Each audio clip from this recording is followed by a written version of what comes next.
भीषण कार धमाके से दहल गई राजधानी दिल्ली। रुला देगी मोहसिन, अशोक, लोकेश की कहानी। दो दोस्तों की मुलाकात बन गई आखिरी मुलाकात। मोहसिन की भी गई जान, छोड़ा परिवार का साथ। राजधानी दिल्ली में आखिर किसने रची खूनी बिसात?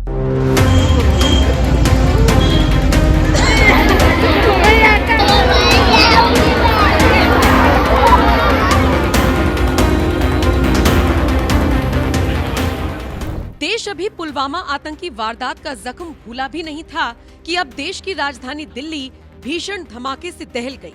ये धमाका 10 नवंबर की शाम उस वक्त हुआ जब लाल किले के पास सबसे ज्यादा भीड़ होती है।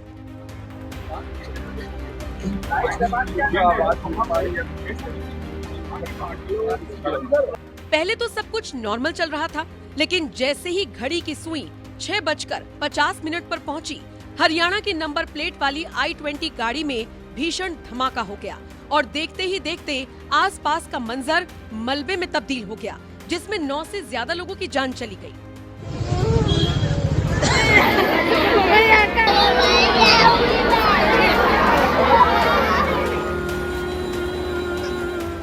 राजधानी दिल्ली को दहला देने वाला ये धमाका किसी आतंकी साजिश का हिस्सा है या महज हादसा? NIA, IB, स्पेशल सेल और लोकल पुलिस समेत बड़ी सभी एजेंसियां फिलहाल इसकी जांच पड़ताल में लगी हैं।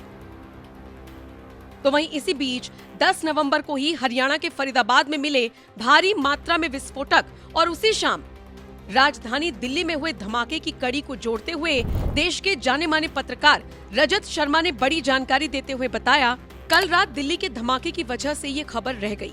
दिल्ली के करीब सहारनपुर और फरीदाबाद में आतंकवादियों ने 2900 किलो एक्सप्लोसिव इकट्ठा किया। इरादा दिल्ली को तबाह करने का था। 2900 किलो विस्फोटक पूरे के पूरे शहर को उड़ा सकता है। अल फलाह यूनिवर्सिटी को आतंकवादी एक कवर की तरह इस्तेमाल कर रहे थे। किसी को शक न हो, इसीलिए डॉक्टर्स को रिक्रूट किया। डॉक्टर भी ऐसा जो यूनिवर्सिटी में पढ़ाता था। उसने अपनी गर्लफ्रेंड डॉक्टर को इस खूनी खेल में शामिल किया। AK-47 राइफल और बाकी असलहा इस लड़की की कार से ही पकड़ा गया। अगर ये डॉक्टर ना पकड़े गए होते तो कितना बड़ा नुकसान हो सकता था। क्या इन डॉक्टर्स का दिल्ली के आत्मघाती हमले से कोई कनेक्शन था?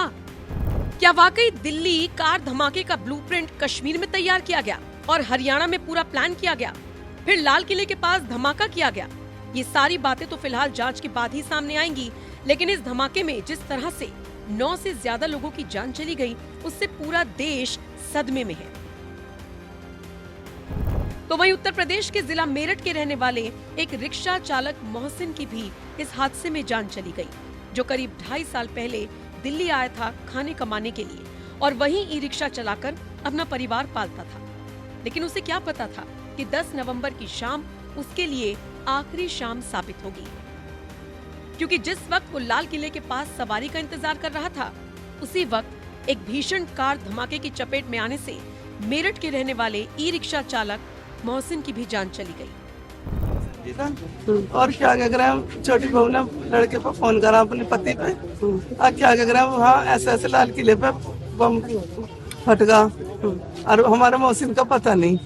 फिर हमारे लड़के भी चले गए, मैं भी जा रही थी, वो मुझे लेके नहीं गया। उसके तो छोटे छोटे बच्चे भी मेरे पास, उसके जिंदा है वो लड़का मेरा, उससे छोटा दोनों बहनें हैं, वो आ रही ना छोटी बहू, तो उसके बच्चे मेरे पास हैं। तो बस वो चला गया, फिर मैं बाद में गई। बस ये है, मेरे बच्चे को इंसाफ मिल जाए। मैं सरकार से यही उम्मीद है। ये तो कह रही छोटे छोटे बच्चे अभी पढ़ ही रहे हैं और इसीलिए अगर चला भी गया वहाँ पढ़ाई भी फ्री है। कार धमाके में जान गंवाने वाला 35 साल का मोहसिन अपने परिवार का एकमात्र सहारा था, जो ई रिक्शा चलाकर अपना परिवार चलाता था। उसके परिवार में पत्नी और 2 छोटे छोटे बच्चे हैं, जो दिल्ली में ही उसके साथ रहते थे। 1:30 बजे के करीब सूचना मिली है, वहाँ बम ब्लास्ट हो गया। जब हमें पता लगी तो हम भी तुरंत यहाँ से निकले। वहाँ जाके देखा तो डेड बॉडी पड़ी थी और पुलिस वाले कोई मतलब जान नहीं दे रहे, तो इसलिए बाहर दिखाया। दिखाने के बाद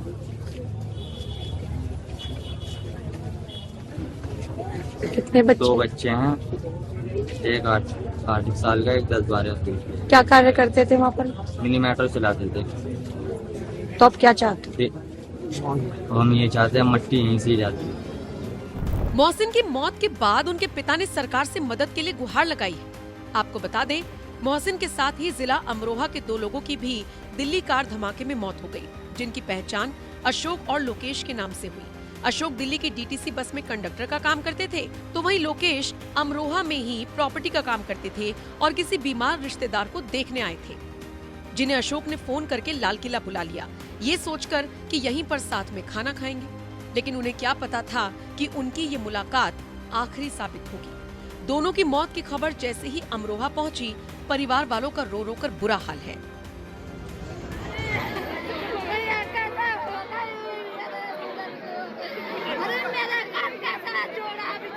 किसी की गैल गए, मौत हो गई, बम फट गो। कैसे फटा बम? आतंकवादियों ने 2 लड़की 1 लड़का। 5-6 साल का था लड़का। पता ना कैसा हुआ, बोला छुटा पता ना क्या ड्यूटी से आ रहा। कितने बच्चे हैं? 3 बच्चे हैं, छोटे ही हैं। 2 लड़कियां 1 लड़का। क्या मांग करती है राज्य में? सरकार हाँ, अरे कुछ तो मिले ही ना, कैसा पालेगी हमारी भाभी। हाँ, कुछ तो मिले ही ना। हाँ,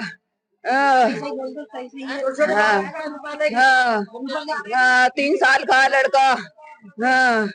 हाँ, लड़की भी वैसी है 4 साल की, और बस 1 साल की है। आतंकवादियों ने करा है। उसे सजा मिलनी चाहिए, हमारा भैया आना चाहिए। ये तो सिर्फ मोहसिन, अशोक और लोकेश की दर्द भरी कहानी है।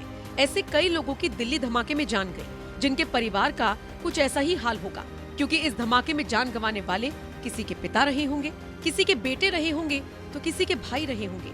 इस धमाके ने जहां पूरे देश को झकझोर कर रख दिया, तो वहीं दूसरी तरफ खुद गृह मंत्री अमित शाह ने अब कमान संभाल ली है। 10 नवंबर को जब धमाका हुआ, उसके कुछ वक्त बाद अमित शाह मैदान में उतर गए और कभी हॉस्पिटल जाकर घायलों के बारे में जानकारी ली, तो कभी आला अधिकारियों से मिलते नजर आए। इसी बात से आप समझ सकते हैं कि मोदी सरकार किस तरह से एक्शन में है। इसी के साथ आपको बता दें, दिल्ली बम धमाके की जांच NIA को भी गृह मंत्रालय की तरफ से सौंप दी गई है। वैसे आपको क्या लगता है, दिल्ली कार धमाका आतंकी हमला है या फिर कोई हादसा? अपनी राय हमें कमेंट कर जरूर बताएं। साथ ही साथ हमले के चश्मदीदों ने क्या कुछ कहा, आइए वो भी सुन लीजिए। वहाँ पर इतना जोरदार धमाका हुआ है, वहाँ पर इतनी जोरदार तेज आवाज आई कि एकदम से शॉक्ड हो गए। फिर मेरे पास में फ़ोन्स भी आए काफ़ी सारे। हमने कहा क्या हुआ, हमने कहा धमाका हुआ है। उसके बाद हमने दूर से आके देखा, हमने दूर से हम क्योंकि करीब में जा नहीं सकते थे। फिर यहाँ पे साइड में हमने देखा इंसान का हाथ पड़ा हुआ, पूरा फटा हुआ। फिर आगे उस साइड देखा तो फेफड़ा पड़ा हुआ इंसान का। तो इतना ये आदमी सोच भी नहीं सकता कि एकदम से हुआ तो क्या हुआ इंसान। गाड़ी इको बताई जा रही है फिर सर, क्या पता है गाड़ी वहाँ पे होंडाई का वो पड़ा हुआ है पूरा, उसके साथ में फेफड़ा आगे सामने उस तरफ। जी, अच्छा, बहुत सारी काफ़ी सारी गाड़ियाँ हैं वहाँ पे। तो हाँ, तो उसके एक गाड़ी के साथ साथ और भी गाड़ी लगा। जी जी जी, ठीक है। तो एक गाड़ी के साथ यही सुनने में आया कितने लोग? सर। हम वहाँ फिर आगे गए नहीं, इसलिए हम फौरन इधर ही दूरी खड़े हो गए। यहाँ पे हमने देखा, सबसे पहले हमने फेफड़ा देखा वहाँ पड़ा। हमने लगा कि ऐसी होगा। फिर हमने सर को यहाँ पे SHO को बताया हमने कि यहाँ पे सर ये गोश्त पड़ा हुआ है यहाँ पर। उसके बाद हमें लगा कि ऐसी होगा गोश्त, लेकिन उसके बाद फिर हमने हाथ देखा, हम तो खुद शॉक्ड हो गए कि मतलब बयान नहीं कर सकते इस चीज को। बजे की घटना है यहाँ पे, कैसे? भाई गाड़ी में बम था। किसकी गाड़ी में? जिंदगी में कार में। तो आप लोग वहीं खड़े थे? आप वहीं थे? मैं उसके पीछे पीछे चल रहा था। कार के? जी। कितने लोग सवार थे उस गाड़ी में, कुछ पता चला? धमाके की आवाज आई 4-5, फिर एकदम कई जने वैसे ही जल गए। आसपास में जो थे वो आसपास के लोग। कितनी गाड़ियाँ डैमेज हुई हैं यहाँ पे? 2-3 गाड़ी। वो जो कार सवार थे उनकी क्या हालत कैसी है? तो गंभीर 8-10 तो गंभीर है। 20-25 जनों को वैसे चोट आई है उनके चलो से। कुछ हाथों। कितने बजे घटना घटी? 7 बजे। 7 पुट्टे 7 में बम फट गया है। 7 बजते पुट्टे 7 में बस बम फट गया। मैं अपना दुकान वहीं पे था, मेरा दुकान। कितनी गाड़ियाँ चपेट में आई यहाँ इसके बम के? जल गया है। 2 बस भी? हाँ। जिस वक्त ये आवाज आई, क्या जिस टाइम आवाज आई धमाका हुआ तो मैं दुकान पे बैठा था। पीछे मेरी दुकान है, यहीं पे दुकान है, यहीं पे तो मैं चेयर पे बैठा हुआ था, एकदम से अचानक इतनी तेज धमाका हुआ कि मेरे लाइफ में इतनी तेज मैंने अपनी आवाज़ के भी नहीं सुना। धमाके के दहल पे मैं 3 बार गिरा हूँ, उठाऊँ फिर गिरा हूँ, तो ऐसे धरती फटने वाला है, इतनी तेज धमाका हुई है। ठीक है, तो मैं दुकान छोड़ करके एकदम से भागा। मेरे साथ भी बहुत सारी पब्लिक भागी, एक पे एक पब्लिक गिर रही थी। उस टाइम ऐसा लग रहा था कि हम कुछ पल में, और दूसरा धमाका हुआ था हम मरने वाले हैं। ऐसा लग रहा कि हम बचने का चांस, ऐसा लग रहा कि मौत को मुंह से देख रहे हैं, इस तरह से नजारा था। तो मैं भाग करके साइकिल मार किया, वहाँ जा करके मैं एक कोल्ड ड्रिंक लिया, 2 बंदे को ने मेरे पे अच्छे से काबू किया, मेरे को समझाया कि हो तो फिर मेरे को रिलैक्स मिला। फिर मैं दोबारा आया दुकान पे चाबी ले करके, ये चाबी दुकान की, मैं चाबी दुकान बंद करके फिर अब घर जा रहा हूँ मैं। क्या हुआ सर, आप क्या बता पाएंगे कुछ? नहीं जी, हम कुछ नहीं, हम ये देखे, लपट देखा। हाँ। अपने छत से देखा, तभी मैं नीचे उतर के आया कि जरा देखूं कहाँ क्या, और तो पता नहीं। किसी तरह की कोई आवाज आपने सुनी? हाँ, बहुत जोर आवाज आई, बिल्डिंग खिड़की हिल गई, खिड़की हिल गई। आपका घर कितना दूर है?